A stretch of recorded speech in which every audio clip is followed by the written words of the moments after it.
But yes and no, they are part of it. It depends on which denomination you subscribe to, but essentially in the Catholic religion, they are part of a trinity you know what? We're not doing this. Actually, yeah. All right, that's fair. Yeah, we're not going there. It's going to take way too long.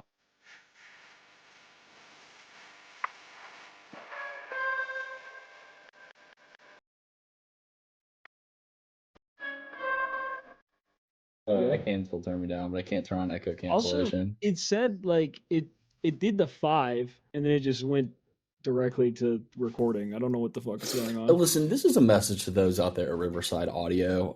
Get your fucking shit together, because like this is just not the best platform. I mean, I know it's free to use, Yeah, so like we can't really should complain a lot. but like we're going to, and Yeah.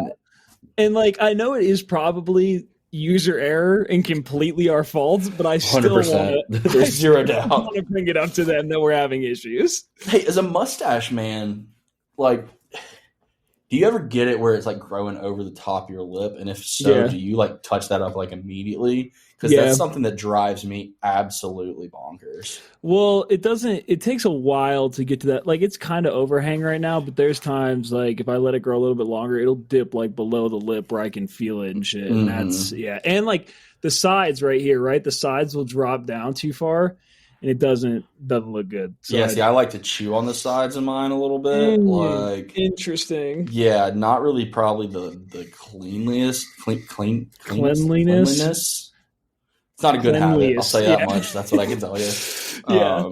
So, you know, listen, I'm gonna take over host duties a little bit today. We're playing to the beat of jazz again. Christian's not here. Let's just see what it's like. You know, I mean, not like full hostile takeover.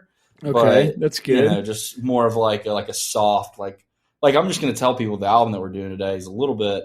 We said we were going to do Dark Side of the Moon. We really don't like to go back on our word, unlike certain people in certain organizations that some of us used to work for. But what we have decided to do is we've decided to do the original and very first Cage the Elephant album. Which I believe is self-titled, right? It is self-titled. Easily, also, probably. If you're gonna launch into this, can you at least do the intro? Do you know how the intro goes? You know, I don't like reading. I'm just gonna do my own. No, not that. The ladies and gentlemen, welcome back. Nah, dude, you don't put me on a script. Don't put baby in a corner. That's the intro. You can't hijack this and not do the intro. We've established that in our repertoire. Let me get through this next couple sentences, then I'll plug it in there. Okay. All right. So anyway, so Christian's not with us once again. We said we're going to Dark Side of the Moon. We're going to save that for a time we're all together because it deserves way too much for just the two of us. And so we've decided to do an album that Blake and I know quite well, and is the Cage the Elephant self-titled debut. Easily one of the best debut albums from probably any band ever. So, folks, welcome back to Totally Biased Music. Today we are your hosts, Blake and Trey. As we like to do when one of us is absent, we're going to go ahead and just make up some reasons why Christian couldn't make it today. Blake, what do you got? I am going with the actual reason he's not here, which is he found out that Aaron Rodgers did a darkness retreat to determine whether he was going to play football or not. And Christian is taking that method to determine his sexuality. So that is why he's not with us today. What do you have, Trey? I think that makes a lot of sense, and I think that is actually why he's not with us. I think that Christian was in the strip club with Ja Morant this weekend at Shotgun Willie's in Denver, Colorado, and I think it was actually his gun that Ja had. I think that Ja and Christian are secret lovers, and that's why the NBA is actually going to suspend Ja. It's kind of like when Michael Jordan was gambling, you know? They just don't want – because Ja's gay, and they don't like that. Yeah. Well, I mean, I don't think they mind it necessarily. I think it's more Ja's camp. Because, I don't know, that just seems like something a guy named Ja would be ashamed of for no real reason. Shouldn't be. Yeah, Ja, he definitely shouldn't be. And I know his parents would be super supportive of it because that seems like how his parents are. It seems like he grew up in a very loving home. Not sure what he's doing. Quite frankly, it seems like his dad would very much support that. Seems like an awesome guy. He dresses cool. So, like. Yeah. Well, come on, we don't have an Apple Music intro, but I tried to write one up. Do you want to read it? No, you read your own intro. Since you're hosting, are you sure? No, yeah, I don't want to read anyone else's words, you know? Okay, this is a test, so if it's not good, feel free to tell me it's not good, because I've never done this before, but this album gets no love, so we had to throw something together, okay? So this is a brief, totally biased music intro. An exclusive, first-time exclusive. Exclusive, horn. In the era of music dominated by hip-hop and pop, an album that spawned seemingly from frontman Matt Schultz's garage took rock in a new but also strangely familiar direction. Cage the Elephant's first record, being a self-titled album, revisits the harsh, heavy sounds of grunge music from the 90s and early 2000s, while also invoking a sense of rhythm and vocals that could place the album in today's modern rock indie genre. Starting with heavy openers like In One Ear, followed by James Brown, while briefly slowing down on tracks like Lotus, Cage the Elephant introduces himself to the rock world while refusing to take their foot off the gas. This album sends the message that whether it be in your basement or on the stages of Lollapalooza, rock and roll still has a place in music. What do you think, Trey? I gotta say, man, listen, we decided to do this album about, less than an hour ago? That's pretty impressive. Damn impressive. Episode over. You're really proud of that, aren't you? I was pretty nervous, so I'm glad you liked it. Yeah, that's really, really solid. Thanks. Well done. It sounded like it was like from an actual publication, which it is, because we are. Yeah, it is. Well, I would ask you why you chose this album, but we both chose it. Why? Why did you think this was a good idea? I think that's a good question. Yeah. So I think that I think whenever it's the two of us on here, I think it's nice for us to do something that like maybe we potentially have bonded over at one point in our lives. I think Cage the Elephant probably is a band that you and I really, really enjoyed together and did for a long time in a lot of different ways, whether it was live or driving around listening to it. I think it was one of those bands like I never had to convince you that they were good, and like you heard, like I didn't show you Cage the Elephant. You know what I mean? It was more of like a hey, like I did with a lot of your music taste. So yeah, for real. So, right. So it was one of those things where we both were just immediately like, holy shit, these guys are awesome. My friend, Miles Bubbett, who lived next door to me growing up and who was like a big time influencer on, like, he's the first person to ever show me music that wasn't, like your standard, like top 40 or something in a Madden soundtrack or something like that. And he got me into Cage the Elephant very shortly after this album came out. It dropped in like 2009. 2008. Yeah. 2008 was the UK release, I think. So yeah, 2009 for us. Okay. Yeah. So yeah, 2009, that sounds about right. That's the year he graduated high school. And I think he like kind of showed this to me, and it was, an immediate, it had all the things that I enjoyed at the time while having a lot of things that I would grow to enjoy later. And probably pretty influential as far as my tastes across the board go. Why do you think it was a good idea for us to do this? Very similar. I mean, I know we both loved this album and loved past tense this band. Obviously we have been very vocal about our disdain for them now, which we'll get into later. But this album is, in terms of first albums, self-titled albums, I mean, this is one of the best of all time, especially within rock music. And, we've seen Cage a number of times. Matt Schultz has touched you. I met him at a Starbucks. So there is definitely a huge phase of our lives early on that Cage the Elephant was extremely influential to both of us. And I still, going back and re-listening to it since we decided to do this an hour ago, I ran through the whole album, and like I still love it just like I did the first time I listened to it. Like, it just does not lose its value to me. It doesn't lose its enjoyment, and it's just an all-around fucking great album. And I knew that it's something that we both liked, so I'm really interested to see your rating and what you chose for bottom tracks. I will let everybody know that you texted me and said you have to choose bottom tracks, don't be a bitch, which is really hard for me. But with that being said, it was a challenge for sure. What I hear different things when I listen back to it now. Like, there's certain there's a lot more blues influence in it than I think I probably would have picked up on 5 or 6 years ago. Especially when it comes to like kind of the rhythm section. I think it's something they balance really well with like, the psychedelia tinge, like the vocals, not necessarily the lyrical content, although that is also present, but just kind of like the filters that like Matt will put on his voice. I mean, the guy had a phenomenal voice. I don't know. I mean, I imagine he doesn't anymore because he like shredded his vocal cords in these first few years with the band. But but I don't imagine he's good at much anything anymore. And we'll get there. Well, you can listen to some albums and infer that pretty easily. Yeah. Also, this album transitions really fucking well live. Like every time they play these songs live, anytime I've seen them and they play songs off this first album, like they perform them really well, and just in general, like the songs transition really well to a live environment, which I think is super cool. I mean, I think that's pretty common in rock music, but yeah, it's been great to watch them play all this stuff live. Yeah, very high energy, pretty much across the board. And with that, Blake, I think we should get into top tracks. All right. Yeah. See, good transition there. Nice. That's called a transition. Nice. Why don't you go first? Where are your top learning. I'm learning, baby. Okay, well, I got to start off in one ear. I mean, intro track to the album. First Cage the Elephant song that was blessed to the world. First track on the first album, and goddamn, it goes so fucking hard. Just the like that breakdown into the "we're gonna burn this motherfucker down" to Matt just screaming and them going in. Like, I love everything about that song front to back. It never gets old to me. Next, I'd have to say, probably Tiny Little Robots. All right. The intro, like the very first opening to Tiny Little Robots, where it's him screaming, "Then you got fired up, then you got fired up," and then they just launch into the track.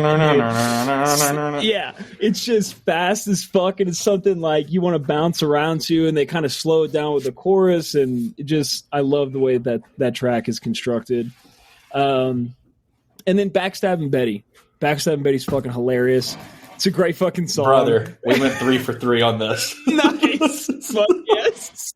That's so good. I mean, Backstabbing Betty is a classic. Like, it's so funny. I think we can all relate to it. We've all gone through, someone cheating on us in our lives, and they hit it with a nice aggressive tone, and it's great. So those are my top 3, and then honorable mention, James Brown. I really like James Brown because I think In One Ear into James Brown, those are 2 really fast, really kind of hard-hitting songs back to back, and then Ain't No Rest for the Wicked kind of slows it down a little bit. And Ain't No Rest for the Wicked and Back Against the Wall, obviously I have to throw in there too because those are classics, but I think those are the 3 singles, right? Is Ain't No Rest for the Wicked, Back Against the Wall, and In One Ear, I want to say. Let me check. I can not see. Positive on that, but that feels about right. In One Ear and Back Against the Wall and Ain't No Rest for the Wicked. Yes. Nice. Good call with that one. So yeah, I like those. I will say when Carly and I saw them at the Vic in Chicago, we were on the floor. First off, the Vic, amazing venue, probably one of my favorite venues of all time. It's fucking awesome. But that was a Lollapalooza like after party, right? Yeah. Okay. So we were on the floor, and the crowd was relatively tame, which this was early on. So they were still attracting a very grungy, moshy crowd. The crowd was relatively calm until Back Against the Wall came on. And then that was the song that kind of sent people into a fucking mosh mode, which I thought was weird to me. Like, that doesn't seem like the song that would do that, but when they launched into the chorus, everybody around us just fucking lost it. So, was that the same show that he did the jump from the speaker thing, or was that was when they recorded live at the Vic? That wasn't. That was when show. That was when they recorded live at the Vic. God, that's so badass. It's so badass. He dangles the microphone, right? He drops it. Dude, they used to, and that was the thing, is like their shows used to be fucking crazy, and they had these theatrics, and like everybody was moshing, and now it's like, and they were musically great to go along with all of it. Yeah, exactly. Like it made sense. It wasn't just stunts.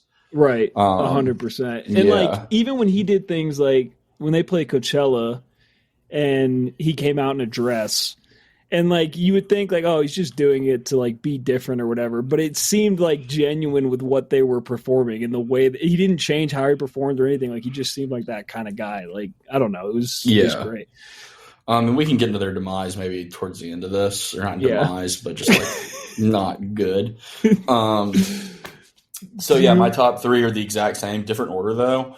I put Tiny Little Robots kind of as like a clear number one. I think that song is probably their best song ever, possibly. There's some other Teeth, which I'll talk about maybe in a little bit. I think is up there too. And then a couple songs from Thank You, Happy Birthday. But so Tiny Little Robots I put partially because of kind of like the lyrics are, pretty punk rock, fuck the government. Like I wrote down these fill your eyes with money, vanity that's cunning, only on the surface, diamonds look so stunning, mass deception altered our perception, sold it to the children, made a new connection. Bars. And there's also like a speech at the end that's really cool and interesting. It's like, very like heavily altered, but I really, really love that speech. And then I put Backstabbing Betty at number two. Kind of similar, maybe not the cheating thing. Everyone's had someone who's made them feel like shit. And this is the ultimate, like, go fuck yourself, type of thing. So, the like thing where he's like imitating what she says to him, like, this is it. No, this can't be all you bought me. Said I'm high class and this is where you brought me. Gonna strike low, just like my mama taught me. You're a low life. You're lucky that you got me. Yeah. But first off, fuck whoever he's talking about. Yeah. To the nth degree. And then I put In One Ear because I think it's definitely the best single. It's super catchy. It punches you in the mouth right off the drop of the album. And it's really, really good. So not terribly surprised that we went 3 for 3 there. But I did want to talk about, so like, what do you think? I'll tell you mine first, but like, what do you think the best 3 song set in this album is? Because I would go Tiny Little Robots, Lotus, Back Against the Wall. Oof. That's really tough. I mean, that is a good 3-song run for sure. Because Lotus is the only song really on the album that kind of slows down, in my opinion, even though it's not a slow song. Yeah. It's just kind of the chorus of it. But probably Drones in the Valley, Judas, Backstabbing Betty for me. Gotcha. Yep, I can see that too. That would probably be like my second one. Because Drones in the Valley is it's kind of, I don't know, it's like almost pop. It's more poppy in just kind of the tone of it. But it's still like in typical Cage the Elephant fashion, it's still pretty fucking hard. I love like the second chorus on that when he like takes like an extra like beat or two when he's like, I can't believe it makes me sick. Yeah, this is so good. Yeah, man, those are both good 3-song runs. That's what makes picking bottom songs so fucking hard. And it's kind of divided up because like the expanded edition is 12 songs. I mean, the original one's 11, but it's really broken up into 3-song stretches. So for my first bottom song, I put Cover Me Again, which is kind of a bit of a cop out because it is a bonus track, but it doesn't sound like it belongs really at all. So that was one, and then I only did 2. So I said bottom tracks as in you had to pick multiple, not you have to pick 3 bottom tracks. Okay. So, I just want to point that out before you, like try to call me out. And I just had to pick one, man. And there was ones I obviously wasn't going to pick. Like I'm not going to pick Judas outside of my top. Like I'm not going to pick any of the Rest for the Wicked. The song's fantastic. Did you do Ain't No Rest for the Wicked for one of your Right Night things? Yep. Me, John, and Cameron did. That's right. I remember that. So I picked Soil to the Sun. Even though I love that guitar lick, I just picked Soil to the Sun just because if you absolutely gun to your head, had to pull something off, this is what it would be. Yeah, that's very fair. Yeah. I had Cover Me Again as well, which, like you said, seems like a cop out, and I think it's a bonus track simply because of what you said. Like, it doesn't really belong on this album, so it's like they kind of just threw it in as the expanded edition. It's like that. It's like that LeBron clip. I was just about to say, it's like that genius idea that LeBron had. And then we re-release it and we put 2 more tracks on there. Here go 2 more for y'all. Jesus so good. Christ, he's so really crazy. He's a fucking innovator in everything he does, bro. How does he do it? I don't know, man. It's amazing. It's like, how did God touch one of his soldiers so perfectly? God breathed on him. That much I know. That much we know. Okay, so Cover Me Again, and then Soil to the Sun.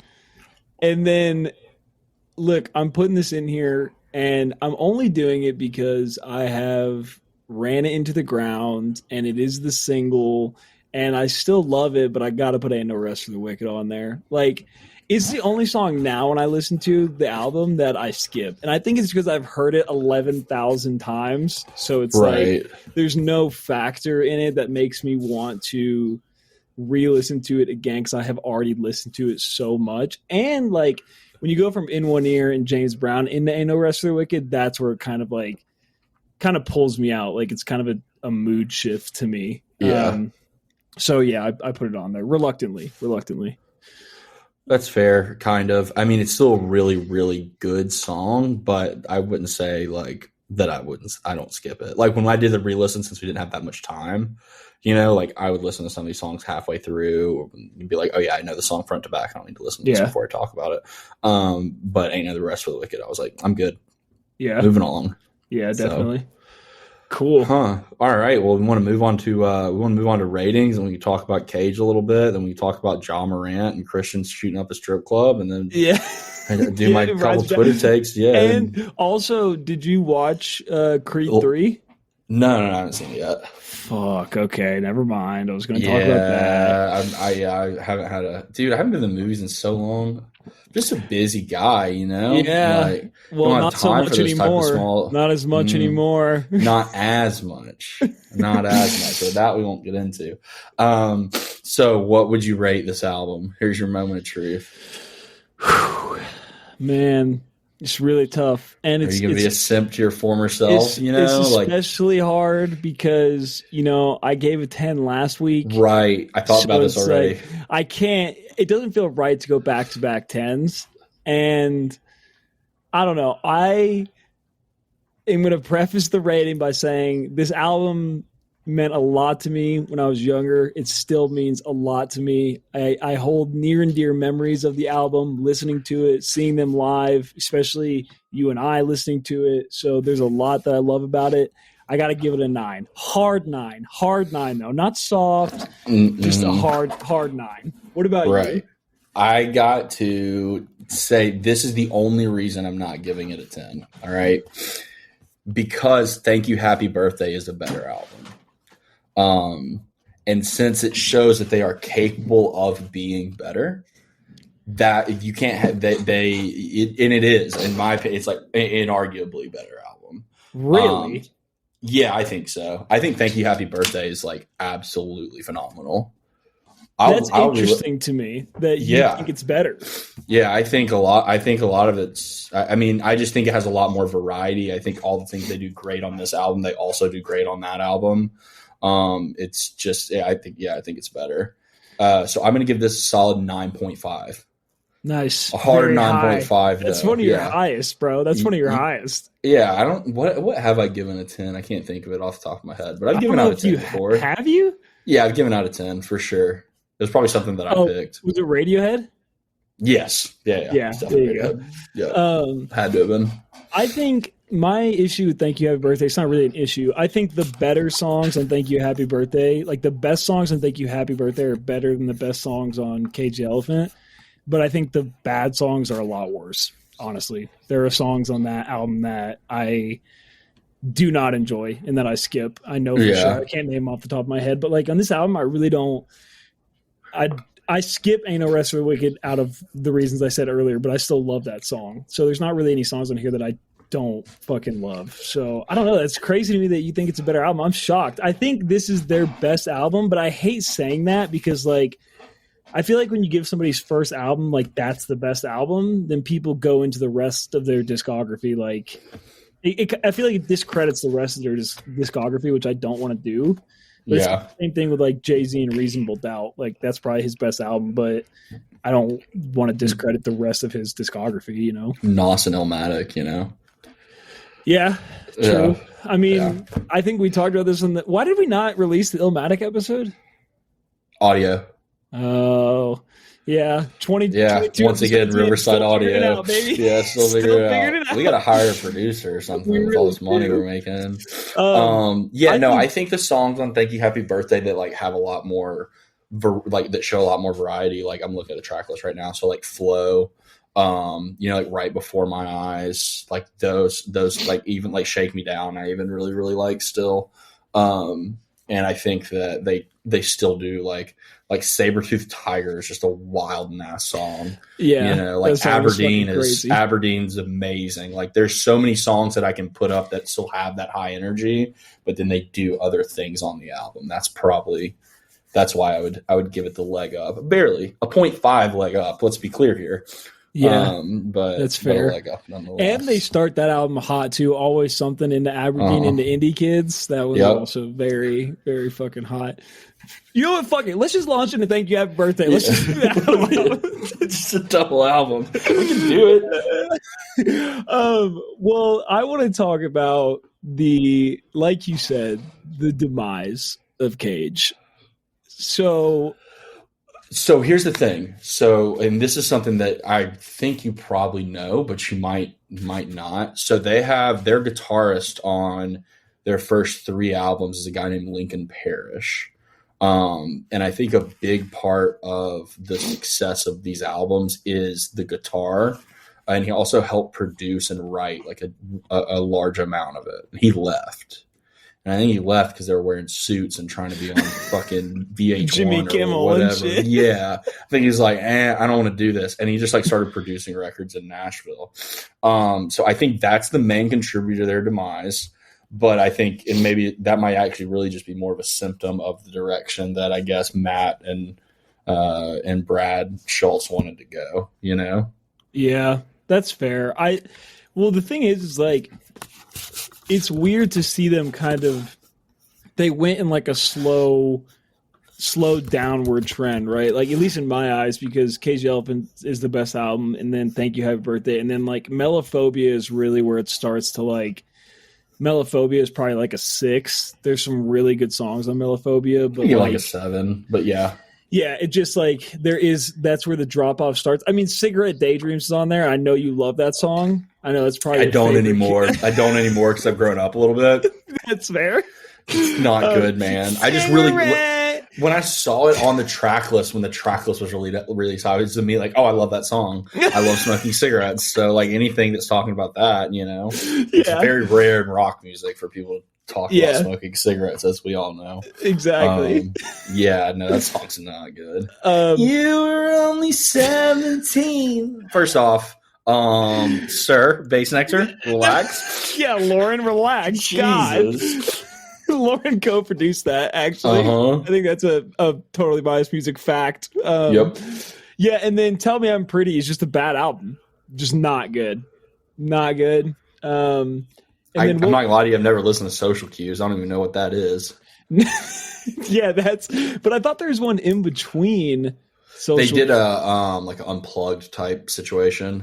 But it's not like strictly it's not strictly acoustic. Like it's a little weird. It's called Unpeeled. But a lot of songs from like the first 3 albums are on there. Shake Me Down's on there. Telescope's on there. Telescope is a great song. Yeah. Is there new songs on there or no? Yeah, there's new songs on there too. Interesting.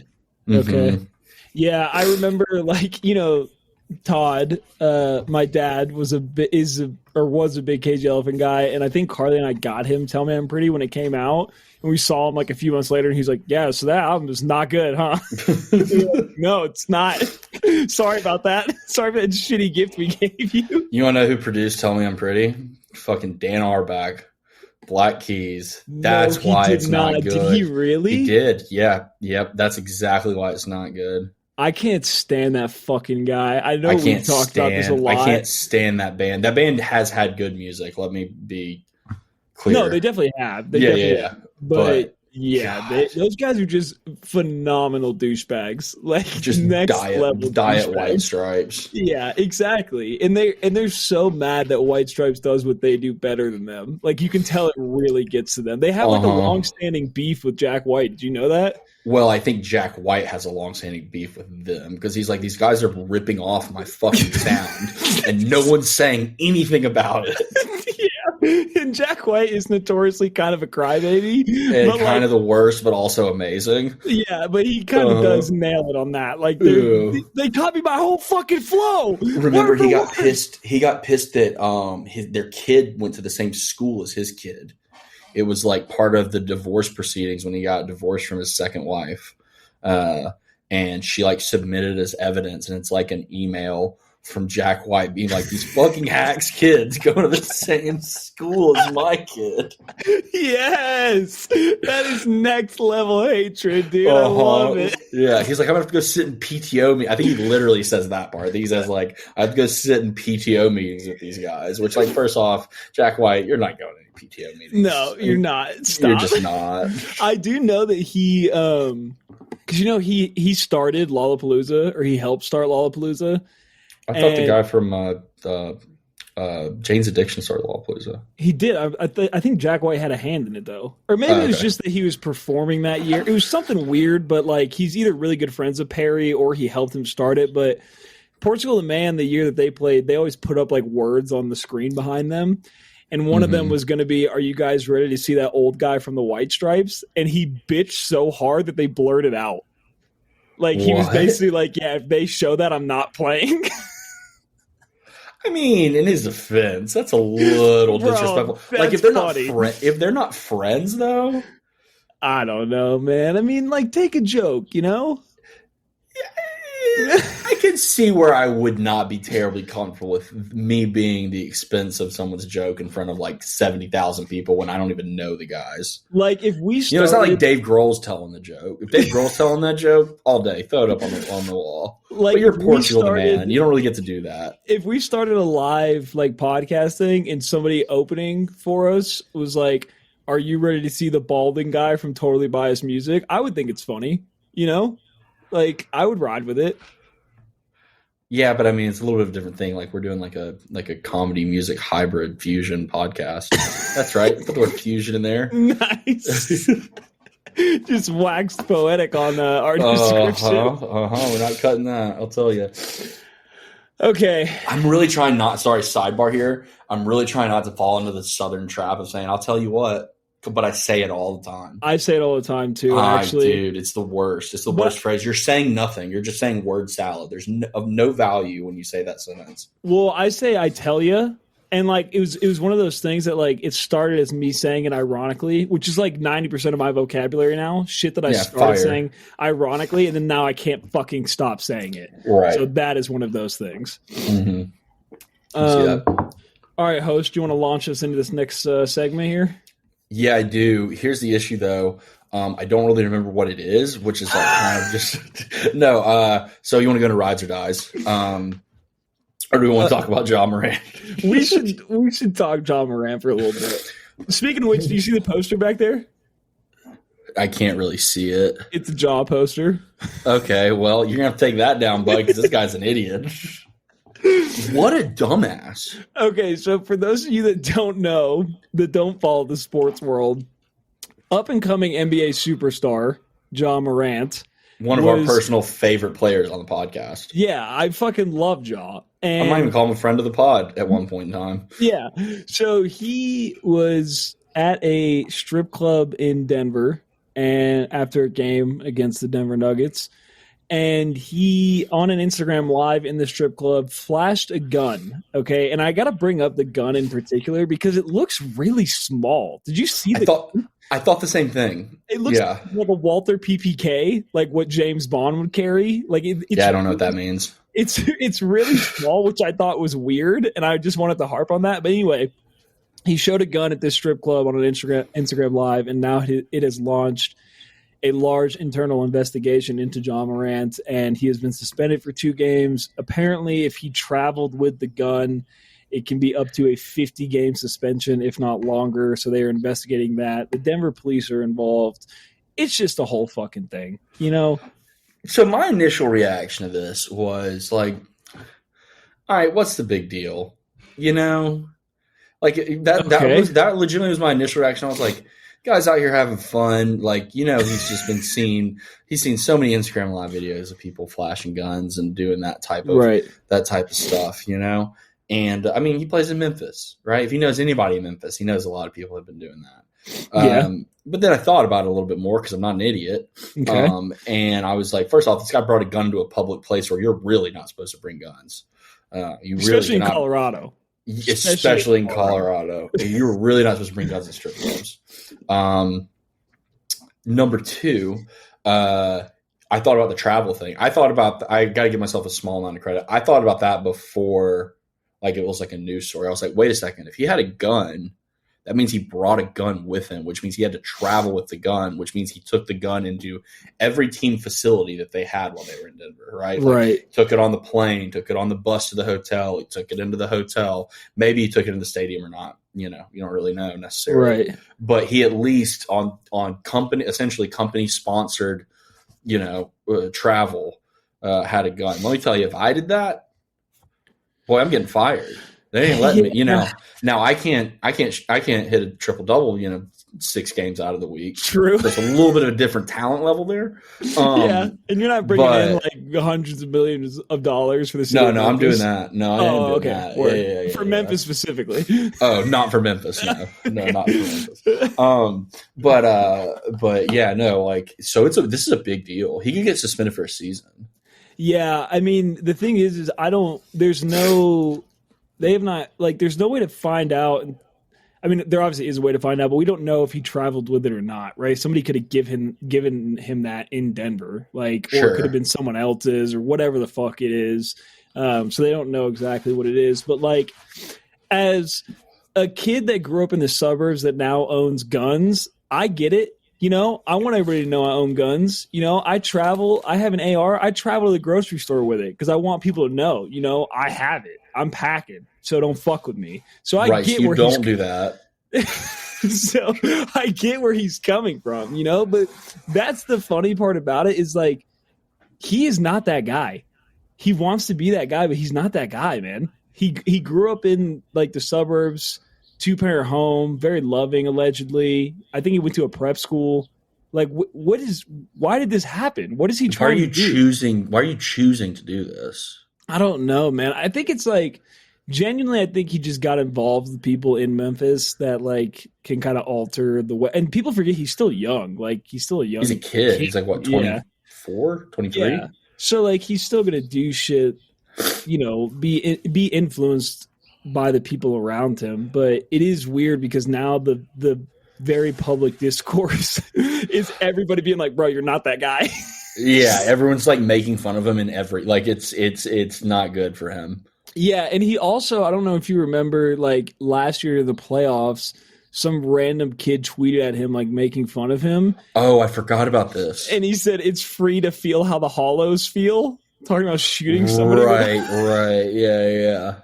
Which, like, why, man? It's like, bro, quit listening to 50 Cent like, for a day. No, Just cut it out for a day. Give yourself a break. Yeah, dude. Yeah. You know, and I do want to talk a little bit about people looking younger. It doesn't really have anything to do with this at all, but I went to a 21st birthday party for the first time since you turned 21 this past weekend. With me and my little brother turned 21. Yeah. So on Friday we went out. Let me tell you something. These college kids, they look like they are 14 years old. Really? They look like children, dude. It was weirding me out. I was like, am I this old now? Because, like, obviously their chemical makeup has not changed since I was 19 years old. Yeah. You know, that's not the way. Yeah, but, I mean, I don't know. There is stuff in the water nowadays, you know, Biden and all that. Right. And, yeah, that's true. That's, you know. But, yeah, we were at $5 liquor pitcher night. Let me tell you, I had no business being at $5 liquor pitcher night. Nah, dude. Well, I think it is partially us getting old. 100%. Oh, it's 100% that. Yeah, definitely. Because how old are you now? Almost 30? I'm almost 30. Yeah, I still got like a sore thumb in that bar. But I was being the most childish. I was throwing ice at people just like to see what they would do. Nice. So that was cool. Yeah, that was fun. I bet your brother appreciated that for sure. He did actually. Yeah, I think he thought it was pretty funny at the time. So if you got hit in the head with a ice cube at World of Beer on Friday night, it was your boy me. Man, I got to be honest. $5 liquor pitcher night sounds like a match made in hell for me, to be completely honest.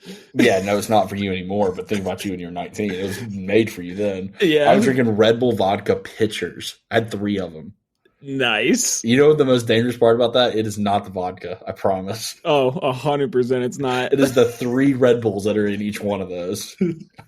The sugar Red Bulls too. So you wake up with a hangover, you just want to fucking kill yourself, dude. Send free Red Bull vodka pitchers. Should that's be the next That's the next totem. And people are like, these guys are asking a lot, man. Yeah. But just like last time, if we get 1 free Red Bull vodka pitcher, worth it. Worth it. Dude, all right. Wait, real quick, I had to say, just because I thought of hangovers, the worst hangover I ever had. I went to Gem and Jam in Arizona one year. Oh, yeah. I drank bagged white wine for an entire day. I probably drank the whole bag by myself. I'm not kidding. Sir. I woke up. I could not even hold down fucking water, man. Like, I seriously almost left the festival a day into it. It was the worst hangover I have ever had to date, ever. And it scarred me so, like, dramatically that I think about it from time to time, and I'm surprised that I made it out. So I just wanted you guys to know a little bit about my Never life. drink bagged white wine. If you're drinking bagged wine, it's got to be red. Really? Yeah, red bagged wine really isn't that bad. I mean, it's not good, obviously, but none of it's good. but bagged white wine is like, it's just asking for death. Yeah, that is true. Do you still drink wine? We have a glass of wine every now and again. Every once in a while, like Shania is a wine guy, so I knew that. We went out to some bougie ass restaurant, and I don't know what it was. It was either my birthday or hers or something like that, and I got a glass of wine with our dinner. So I mean, it's just not like, I don't know, it's not for me. I'll get a glass of wine every now and again if I'm having like a steak, you know. Yeah. Just like, because I'll pair it, because that's the type of advanced palate that I have. Yeah, I'm like, give me your finest Argentinian Malbec from 2020, whatever. Can I get a nice Shutter Home red, please? They're like, sir, do you mean Sutter Home? And absolutely. All right, let's move into rides or dies. We're not going to try and play the music because we're not. I thought it's a botch every time. No, last time it worked. It was like the audio splitting for some reason. Oh, okay, cool. Yeah. So do you want to start with yours? Yeah, let's start with mine. I know it was a Nia Archive song. Okeechobee is a music festival down in Florida. And I was seeing some people on Twitter whose opinion I relatively respect about some things. They were talking about, they're like, if you go to Okeechobee, you got to go see Nia Archives. And I was like, I don't know who that is. And I'm not going to Okeechobee, so this tweet's not for me. But then I was thinking about when trying to pick her rides or dies, and I pulled up her name to see what it was like. Was pleasantly surprised. It's like a vocalist over like drum and bass music. That's like her whole thing. So why don't you just give it a little rinse? I'm interested to see what you thought. A little different. Yeah. Let me get this sharing popping. All right.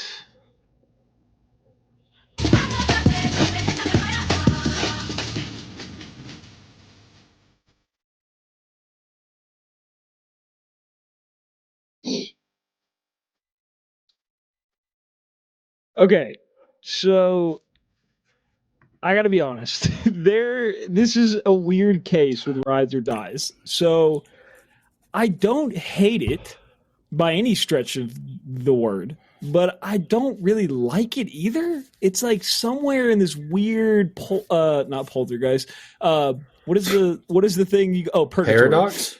Purgatory. Oh. It's in like a weird purgatory in between love and hate. It's somewhere in between rides or dies. It kind of stalls, It doesn't ride or die. Dies seems way too harsh for me. Like I don't think it's a dies, but it's not a ride to me. I don't. Drum and bass music is very selective for me. Sometimes I love drum and bass music. Sometimes I hate it, and I don't. She's kind of like screaming over it. I don't really. She's speaking in a language I don't understand, and so it's like I don't know, man. Like, so like, do you identify as a moderate now? Yeah, I'm a big centrist. Always have been. Yeah, it seems that way. Yeah, Joe Biden's my favorite president. Yeah, Joe Biden and Mitt Romney are your idols. Yeah. I understand that, honestly. And I think if you maybe like were just listening, like if you just went to Spotify and just hit play from the top track, like when you got to the song, I think you'd probably give it a full rides because it kind of gets you in that mood. But I can see and respect that opinion. I'm excited to kind of dive into her catalog a little bit more.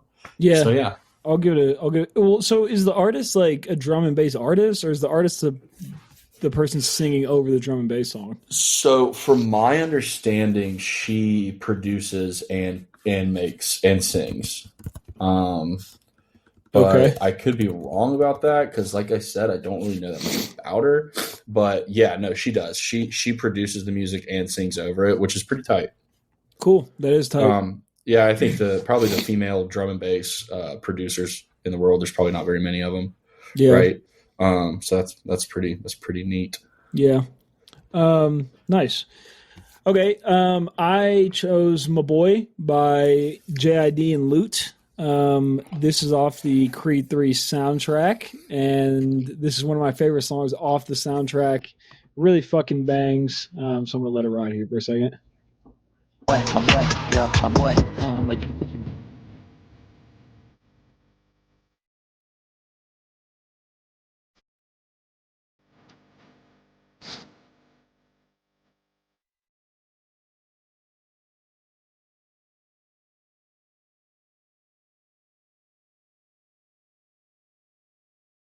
What'd you think? First off, I'm not going to go against JID ever. I think it rides. I think it's great.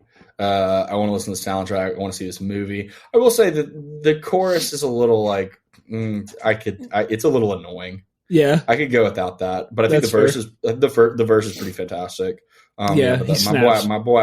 It's like, all right, like cool. Yeah, he found like a word that sounded kind of cool with the beat, and just like. Yeah. There's a J. Cole track on this soundtrack. It's like a minute and a half. It's used for the training montage, and it goes really fucking hard. Really There's hard. a minute and a half long training montage? Yeah. Well, I think it's longer, but they don't use the Cole song until the back half of the training montage. It's when Michael B. Jordan's really finding his groove, Why does he have to train again? He retires, bro. He retires and he comes back. Of course he does. Do you not know the premise of the movie? He retires and comes back, man. I gotta watch a movie. I gotta go see it. I gotta rewatch the first two. I mean, first off, what comes out here in a few weeks is J-Dub 4. So I'm gonna go see that. Maybe we can do a little back-to-back action, a little Creed 3, a little John Wick 4. First off, both those movies are like 2.5 hours long. So you're going to be at the movie theater all fucking day. Sounds like a good day to me. Also, I am going to go see that movie out of hate, and I'm going to rip it on this podcast. I already know. 2.5 hours of that? Like, I think it's long. I think it's longer. I think it's like 240 somewhat. That's they're doing too much. It's the longest John Wick by and far. And John Wick 3 is long. What? Okay, with Creed, so Shania and I watched like 4 movies in a day one day, and it was on like a Saturday. So we watched Creed 2. That was the last movie of the day, and I really hope it was a snow day, for the record. I think it was. I mean, we've had a snow day for the past like literally fucking 6 weeks. I'm tired of it, but right. This was towards the end, and I had been drinking starting at Creed 1. So by the time Creed 2 rolled around, I was really sleepy and I was kind of drunk. I missed the whole last fight. I never saw it. So I had to go back on YouTube before Creed 3 and watch the ending of Creed 2. But I did want to touch on this real quick. What would be your walkout song if you were a boxer? Oh, dude, I can't answer that question without some prep work first. I mean, there's so many options. It would have to be some Pretty Lights song, probably. Really? Yeah, dude, for sure. You gotta rep your set. I know the truth. No, it's not. I know the truth. It would probably be like it'd probably keep them bouncing. Honestly, That would be a good one. Keep them bouncing till the wheels come off. We gonna rock this motherfucker till the wheels come off. Yeah, and then it's like pretty solid bass line. Yeah. Nice. What would yours be? Obviously, you've thought about this before. I think mine would be "Skater Boy" by Avril Lavigne. Okay, all right. That'd be a good vibe. Yeah, that's kind of who I am, and I think it would kind of mix it up a little bit. Like nobody would see it coming, and it would really jar everybody in the audience. Yeah, you went a little different direction with me. I didn't realize we were kind of making this like a joke situation. So, okay, well, here's the thing. After I won that fight and I came back out to defend my title, then I would probably pick like, I don't know, some Eminem song, like probably like "Till I Collapse" or something, or "Fact." Yeah, "Till I Collapse" was our "Till I Collapse" was our walkout song for soccer my senior year. Really? Yeah, dude. I have made a great mixtape for soccer. I wish I could go back and find it. I feel like "Till I Collapse" would be really cliche of me, but at the same hold on, I'm going to take that back. "Till I Collapse" was junior year. Senior year was public service announcement. Oh yeah, I do remember that actually. I do remember because I would walk out doing this every time because I was a huge Tool. Yeah, huge douchebag. Or "Fight Music" by D12. "Fight Music" would be a good one. Solid. All right, well you got to do this intro part because you got the clap machine over there. So, all right, ladies and gentlemen, just us two. So Trey's bringing his motherfucking A game. It is all of our favorite segments, ladies and gentlemen. Welcome to a relatively short version of Trey's terrible Twitter takes. My name is Trey, and I'll be your host this evening. All right, Blake, I'm not gonna lie to you. I got 2 tweets. Okay, well that's okay because I have some. Okay, that's good because here's the deal. The first tweet is actually 5 tweets. Okay? Okay. So let's see if you get tired of it by the end of it, but I don't think you're going to. Okay. All right. So the first one is from a guy named Matt Walsh. He's a reporter, and his Twitter handle is @MattWalshBlog. He lets us know. He said, "I thought this was a joke at first, but apparently Lifeway, which is a major Christian publisher, like one of the top 3, has teamed with a website called Sunday Cool to produce a devotional for the youth. It's called The Word According to Gen Z, and here are some completely real biblical translations in this thing." Yes. All right, so I want to pause for a second and say, for our listeners that don't know, I actually grew up relatively religious, and every year my parents would give me a devotional that would summarize certain Bible passages or whatever. Let me tell you something. I mean, I'm sure it was geared towards kids, but it wasn't cheesy. It wasn't like in slang. It was just talking about stuff at the level of a child. But then it would tell stories too. And then in the back, there was an index.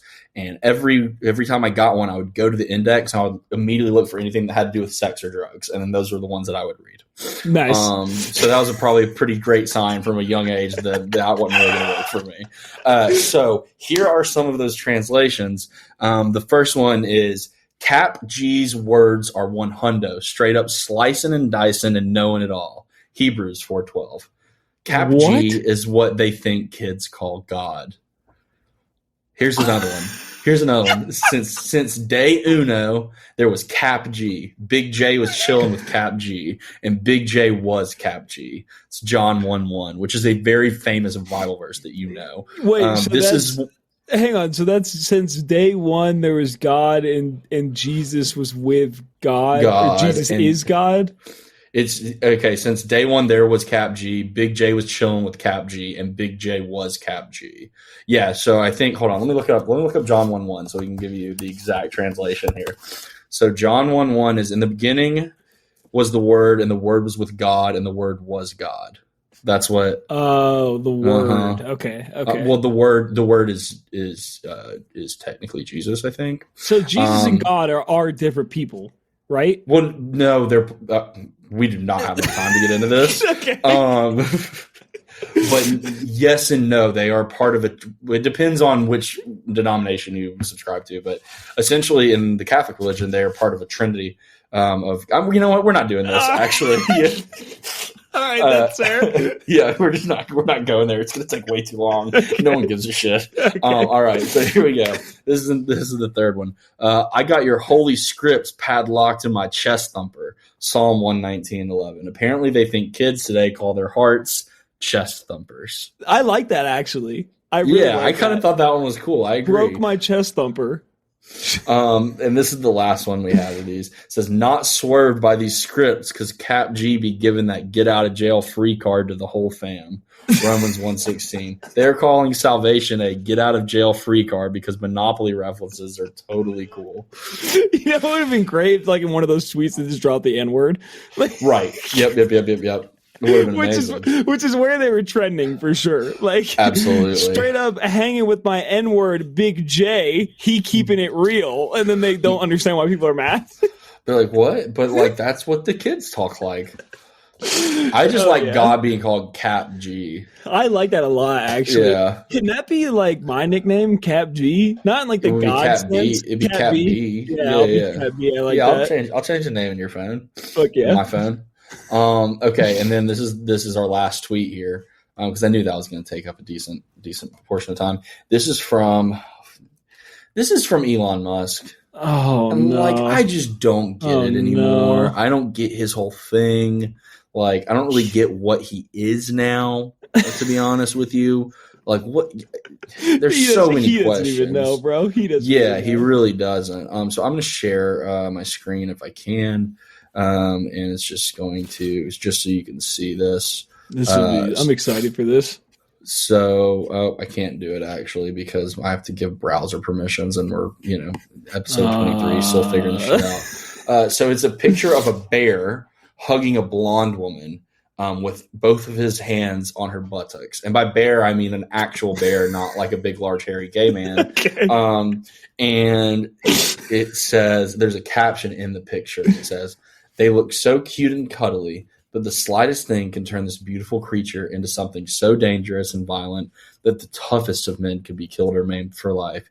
Here you can see it cuddling a bear." And it's it's supposed to be the woman. Yeah, women bad, says Elon. Yeah, funny. And that was did he tweet that recently? Yeah, that was on March 5th. Just Women's History Month. Nice. Very original. You're right. I didn't even make that connection. So, yeah. Apparently, Elon is a weird version of a meninist now. What is that? It's like a male feminist, but not a male feminist. Like a feminist for men that's a man. Like a men's rights guy. Like one of those weird, like incel type situations. That was coming for his. Yeah, that was coming for his arc for sure. I didn't see it. I really didn't, but I guess I should have because. Yeah. Whatever. Yeah. Okay, so right, what you got? What I have done is, I miss Donald J. Trump just as much as the rest of us. You got on Truth Social, didn't you? No. So what I did was I compiled the best former tweets from Donald Trump. Okay, so I have 6 highlights of old Donald Trump tweets that we're going to revisit and talk about. Are we going to get through all 6 first? Yeah, so this is the first one. This is from 2013. Keep in mind, this is 2 years after Steve Jobs' death. So let's get this right. Steve Jobs dies and leaves his wife everything, billions of dollars. Now his wife has a boyfriend, in parentheses, lover. Oh, Steve. I like that one. Taking a shot. That's it. That's the tweet. What was she not supposed to ever date again? No, she's not. Of course not. Especially after he gave billions of dollars to her. Right. Okay, here's the next one. May 9, 2014. Rosie O'Donnell just said she felt, quote, shame at being fat. Not politically correct. She killed Star Jones for weight loss surgery. Just had it. I don't know what the fuck he's referring to or what that even means. I just think it's funny. So much Adderall. I just like that he just brought up Rosie O'Donnell was fat because he's done that multiple times and he loves to bring it up.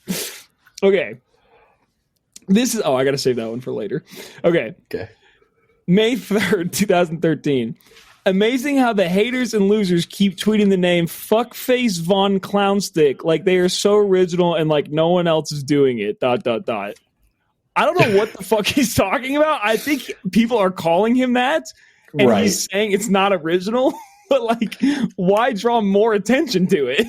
And also, Fuckface Von Clownstick is a fantastically original insult. It's hilarious. Okay, 3 more. And these are in order, so I'm going to finish with the very best Donald Trump tweet of all time. So this one is, at Ariana Huff is unattractive both inside and out. I fully understand why her former husband left her for a man. He made a good decision.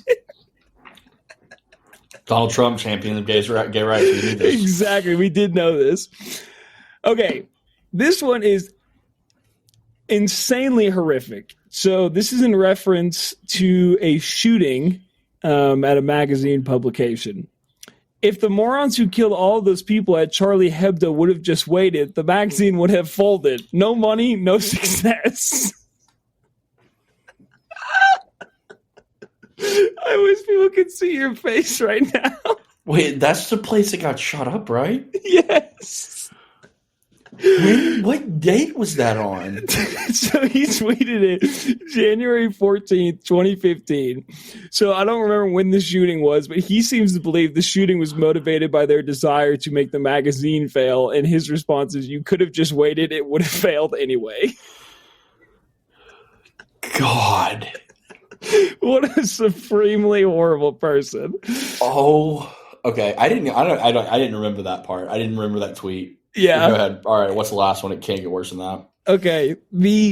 That was the penultimate. This is the ultimate Donald Trump tweet. My personal favorite, the most famous one came on October 14th, 2012. I have never seen a thin person drinking Diet Coke.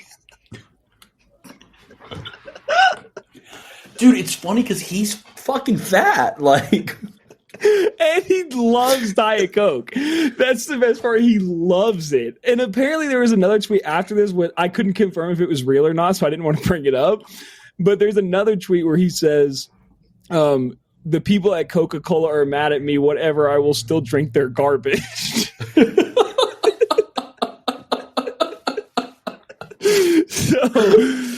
Oh man! What a way to tell off your haters and losers. Yeah, I hope you enjoyed that trip down memory lane. Man, I miss him. Man, I want him to come back so bad. Oh, don't worry. Don't worry. It's happening. Do you think... I don't want him to actually come back. I just want him to come back to Twitter. But I don't know if he's actually... Right, obviously we don't want him to be elected right. president again. Let's get one thing clear. We just need him back on Twitter for our own personal entertainment, regardless of the absolute pain and misery that it causes for other people. Right, exactly. Yeah, that God. I remember the day I got deactivated on Twitter, I was just like, man, this is just like, I would wake up every morning and be like, let's see what Donald Trump tweeted while I was asleep. Yeah, dude. And you could tell when the Ambien really kicked in because there were some nights where he would rattle off like 30. And it was like, man, I can't catch up. Like, I can't catch up to all these. Do you think it was the Ambien or do you think he just took his Adderall later in the day? Because, sometimes when you take, like, I never took Adderall like on a prescription type level, but when you take it like later, is if you're tired but you're still up, it's like you're more wired. Like you take Adderall at 5 p.m. Remember when you're like studying and stuff. Yeah.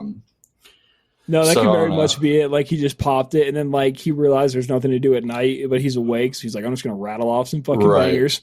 And he could read or something, but nah, this is way more productive. Well, hey, we did it. We made it through me being a host and two of us, and if you're still with us, way to go. Yeah, this is what it sounds like when it's just us. We hadn't done this in a minute, so. Yeah, we hope you guys enjoyed. Are we gonna do Dark Side of the Moon next week? Yeah, I don't know. Let's not commit to it. Let's not. Yeah, it's a little embarrassing because it's in the bio of the last episode. We already deleted and re-uploaded that or whatever. Yeah. So. All right. It's falling apart at the seams here, brother. Yeah, we don't have much left in us, so I hope you guys enjoy it. Yep. All right, well, we will see y'all next week, Blake. It was a pleasure. It was always a pleasure. We'll see you guys later. Bye.